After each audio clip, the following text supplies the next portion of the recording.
ఎప్పటిలాగే ఈ ఏడాది కూడా వేసవి ముగియడంతోనే వర్షాకాలం వెంటనే వచ్చేసింది. ఈ క్రమంలో ఇప్పటికే చాలా చోట్ల వర్షాలు పడుతున్నాయి కూడా. అయితే ఒక్కో సీజన్ లో ఆ సీజన్ కు చెందిన ఆహార పదార్థాలను కొందరు తింటారు.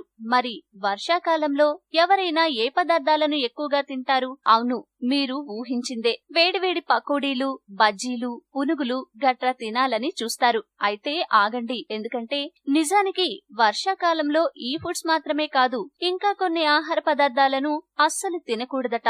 అవును, మీరు విన్నది నిజమే. అయితే మరి ఏ ఆహారాలను తినకూడదో ఇప్పుడు తెలుసుకుందామా? ఫ్రై చేసిన ఆహారం, బాగా వేయించిన ఆహార పదార్థాలను ఈ కాలంలో అస్సలు తినరాదు. ఎందుకంటే సహజంగానే వర్షాకాలంలో మన జీర్ణ వ్యవస్థ పనితీరు మందగిస్తుంది. తిన్న ఆహారం సరిగ్గా జీర్ణం కాదు. అటువంటప్పుడు ఇలాంటి ఫ్రై చేసిన ఆహారం తింటే ఇక అజీర్తి సమస్య వస్తుంది. దీంతో అది గ్యాస్, అసిడిటీకి దారితీస్తుంది. కనుక ఈ కాలంలో ఫ్రై ఫుడ్స్ తినకపోవడమే మంచిది. అంతేకాదు, నూనెలో బాగా వేయించిన ఆహారాన్ని కూడా తినరాదు. ఆయిల్ ఫుడ్స్ కు దూరంగా ఉండాలి.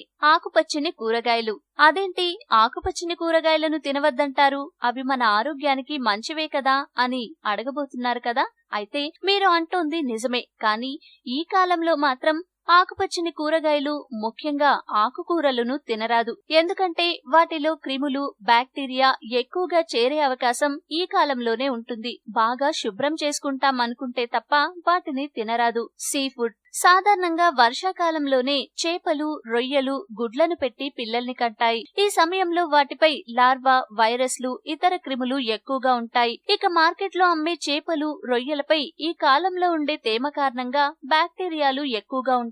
ఇవి ఓ పట్టాన పోవు. కనుక ఈ కాలంలో చేపలు, రొయ్యలను తినకుండా ఉంటేనే బెటర్. లేదంటే ఇన్ఫెక్షన్ల బారిన పడతారు. పండ్ల రసాలు, రహదారులు, హోటల్స్, రెస్టారెంట్లలో అమ్మే పండ్ల రసాలను తాగకూడదు. ఎందుకంటే ఈ కాలంలో అవి తేమ కారణంగా బ్యాక్టీరియా ప్రభావానికి లోనవుతాయి. ఇక కలుషితమైన నీరు కలిసే అవకాశం ఎక్కువగా ఉంటుంది. కనుక పండ్ల రసాలను తీసుకోకూడదు.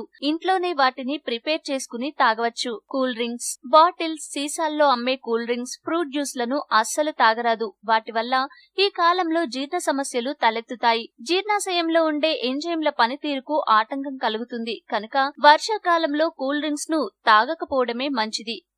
ఈ వీడియో మీకు నచ్చితే లైక్ చేయండి, అందరికీ షేర్ చేయండి, కానీ సబ్స్క్రైబ్ చేయడం మాత్రం మర్చిపోకండి.